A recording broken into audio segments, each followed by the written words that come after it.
Arrowhead Stadium shimmered under the cold December sky, every breath from the crowd turning to mist in the air. 76,000 fans filled the stands, a sea of red and gold that pulsed with energy and pride.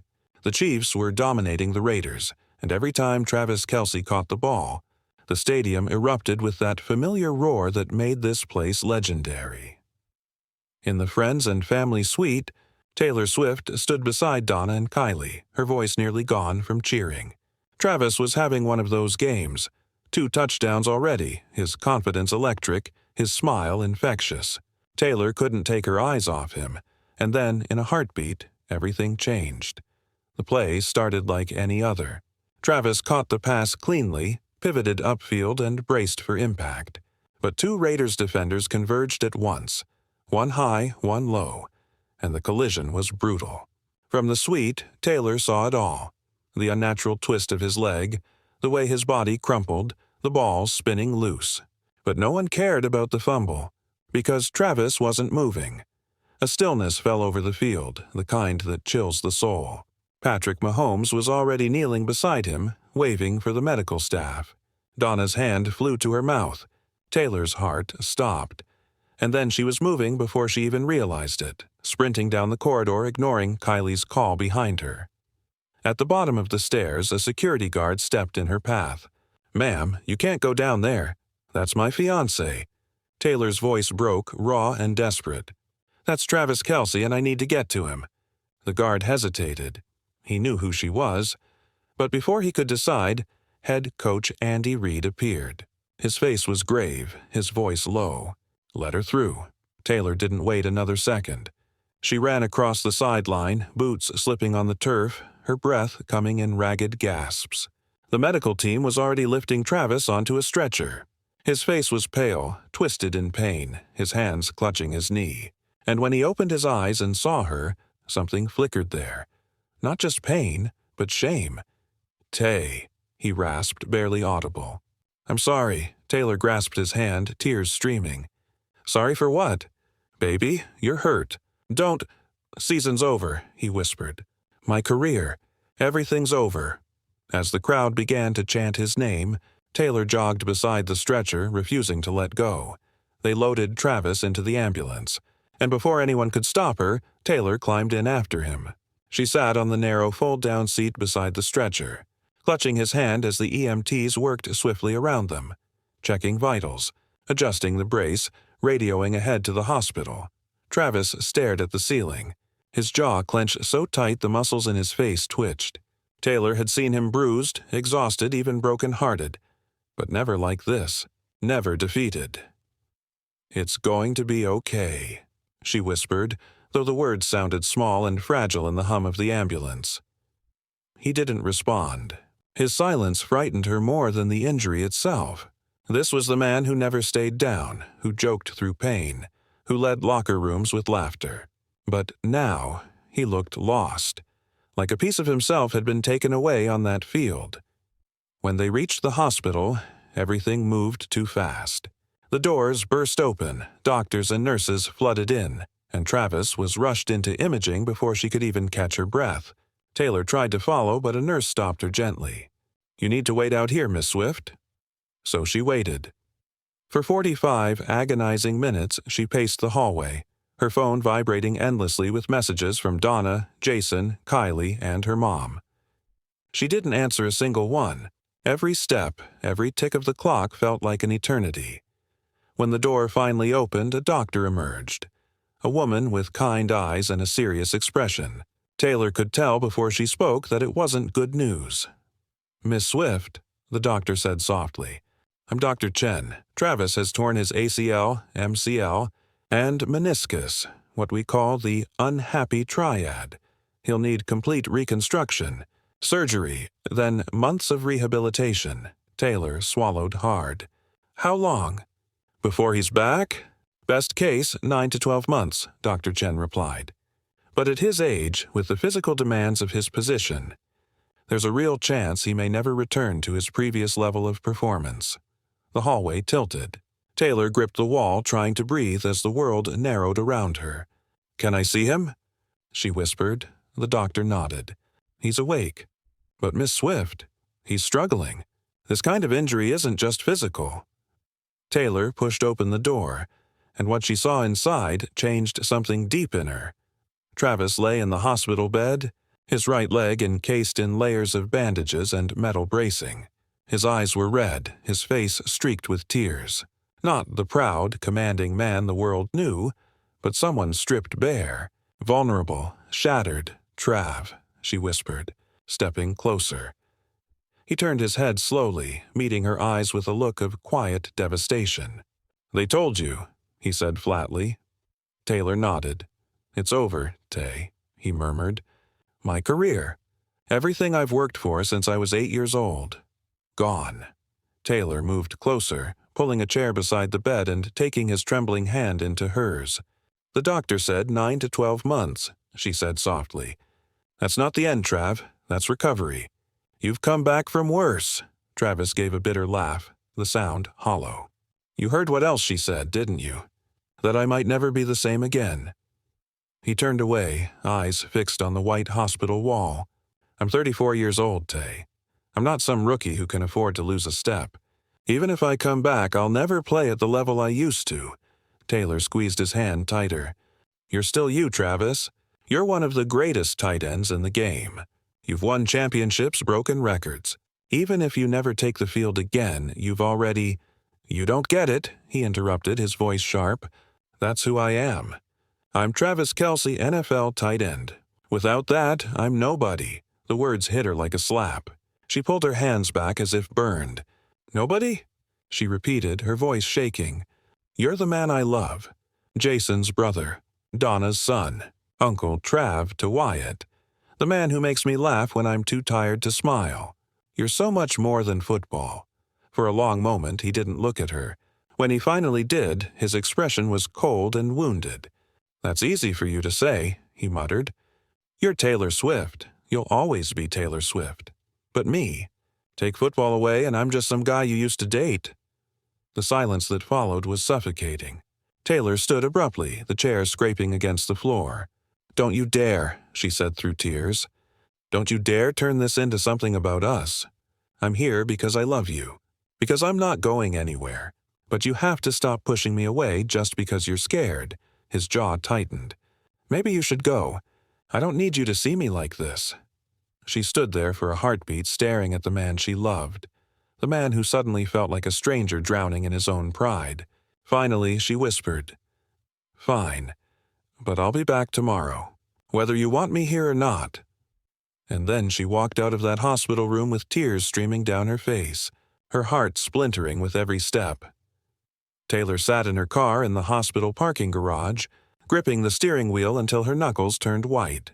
The tears came hard, ugly, uncontrollable, gut-deep sobs that left her gasping for air. For 10 minutes, she let herself break. Then she wiped her face, pulled herself together, and drove straight to Travis's house. She couldn't fix his knee, but she could make sure that when he came home, he had everything he needed, even if he didn't want to admit he needed anything at all. The next 3 days became a blur of quiet determination. While Travis underwent surgery and began recovery, Taylor transformed his house into a sanctuary of care. She moved his bed from upstairs to the guest room on the main floor, knowing he wouldn't be able to climb stairs for weeks. She installed grab bars in the bathroom and set up a shower chair. She stocked the kitchen with easy, nutritious meals and filled the fridge with protein shakes and fruit. She even organized a medication chart, color-coded and precise, taped neatly to the refrigerator door. Physical therapy appointments were booked, wound care schedules written down. She did it all herself, because doing something, anything, was better than sitting still and feeling helpless. And through it all, the world outside was watching. The headlines screamed, "Travis Kelce's season in jeopardy." Is this the end of an era for Kansas City's star tight end? Taylor Swift seen leaving hospital. Emotional scene caught on camera. Taylor ignored them all. Every flashing notification, every invasive headline. The only thing that mattered was him. 4 days after the injury, a medical van pulled up to the house. Travis hobbled through the doorway on crutches, his legs still wrapped, his movement stiff and uncertain. Taylor was waiting in the living room, her heart pounding as he looked around, at the rearranged furniture, the small details she'd poured herself into. "What are you doing here?" he asked quietly, exhaustion written in every line of his face. "I'm taking care of you," Taylor said simply. "Your room's ready downstairs. Your meds are organized. First PT appointment's the day after tomorrow."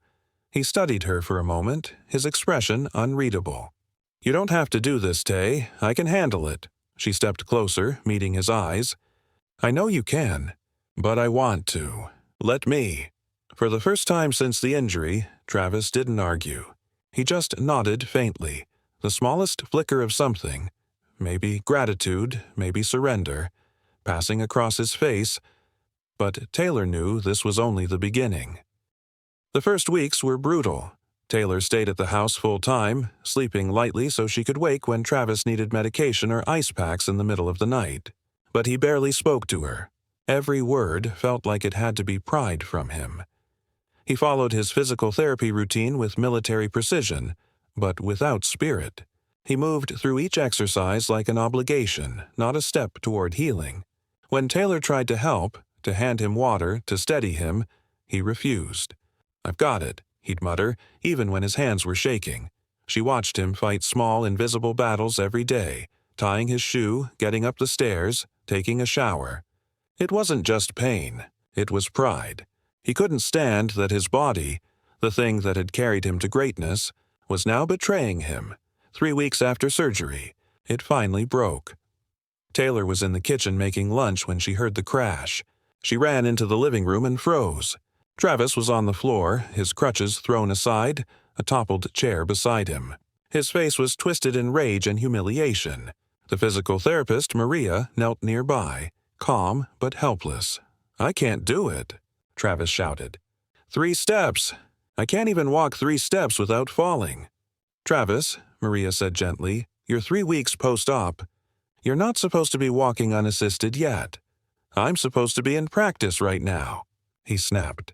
"Getting ready for the playoffs. Instead, I'm crawling across my damn living room." Taylor knelt beside him. "Hey, it's okay. Don't," he barked, jerking away from her touch. "Don't look at me like that. Like I'm broken." Her throat tightened. "I don't think you're broken," she said softly. "I think you're hurt. And healing. And being way too hard on yourself." He finally looked at her, and what she saw in his eyes nearly destroyed her. Despair, anger, shame. "You should leave," he whispered. "Before you realize this is who I am now. Weak. Useless. Not the man you fell in love with." Maria quietly stood and left, giving them privacy. Taylor stayed where she was, kneeling on the floor beside him. Her voice trembled, but her words were steady. "I fell in love with you. The man who makes me laugh, who calls his mom every Sunday, who knows every lyric to Love Story but pretends he doesn't. That man is still here, Travis." "You are still here," he shook his head. "You don't understand. Being great at football isn't just my job. It's who I am. And now I can't even walk across a room. How am I supposed to be your partner when I can't even take care of myself?"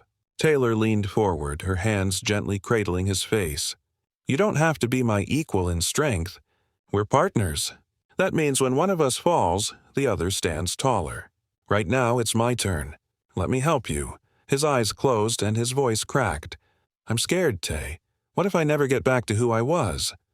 "Then we find out who you'll become," she whispered. Together. They stayed there for a long time, on the floor, side by side, holding on to each other as if they could hold the pieces of his broken world together. The morning after that breakdown, something had shifted. The air in the house still felt heavy, but different, quieter, softer, as if the storm had finally passed. Travis started small. He let Taylor help him with breakfast, then with his brace. He even let her drive him to physical therapy, though he stared out the window the whole way there. But she noticed it. That tiny flicker of willingness, that quiet surrender that meant he was finally letting her in again. Over the next few weeks, progress came in inches, not miles. Some days he'd surprise her, managing a new exercise, climbing an extra step, cracking a small, reluctant smile when the physical therapist praised him. Other days were hell. Days when the pain was unbearable, when frustration and doubt came flooding back. But Taylor was there for every one of them. She sat beside him through endless ice baths, helped him stretch, listened when he vented. And when words failed him, she'd simply take his hand, reminding him he wasn't alone. At night, when the house was quiet and the world felt far away, Travis began to talk again. Really, talk. He told her about the fear that haunted him, the way his identity felt ripped apart. Taylor listened, sometimes in silence, sometimes with tears. Then came the day he agreed to meet with the team's sports psychologist. It wasn't easy, but afterward he told her it helped. That maybe, for the first time, he didn't feel like he was drowning. He started calling Jason more, talking about life beyond football. They spoke for hours, about purpose, pride, and the strange ache of realizing that strength isn't always physical. Slowly, the light came back into his eyes. 2 months after the injury, they were sitting together on the couch, his leg propped up on pillows, a mindless sitcom flickering on the TV. Taylor was half asleep against his shoulder when he said softly, "Thank you." She turned to look at him. "For what?" "For staying," he said. "For loving me when I didn't make it easy. For reminding me who I am when I forgot." Taylor smiled through quiet tears and took his hand. "That's what love is, Trav. It's not the easy days, it's the ones that break you. The ones you fight through together." He pulled her closer, careful of his leg. "I don't know if I'll ever play again," he whispered. "But these past 2 months, seeing how strong you are, how much you care, I realized something. Even if I never step on that field again, I've already won." She pressed her forehead to his. "We both have," she said, "because we have each other." The TV flickered quietly, the snow outside falling against the windows. In that stillness, they weren't a football star and a global icon. Just two people who'd survived something that could have broken them and had come out stronger, side by side. They had learned that love isn't just about holding hands when things are easy. It's about holding on when everything hurts. It's about choosing each other again and again, no matter how dark the road gets.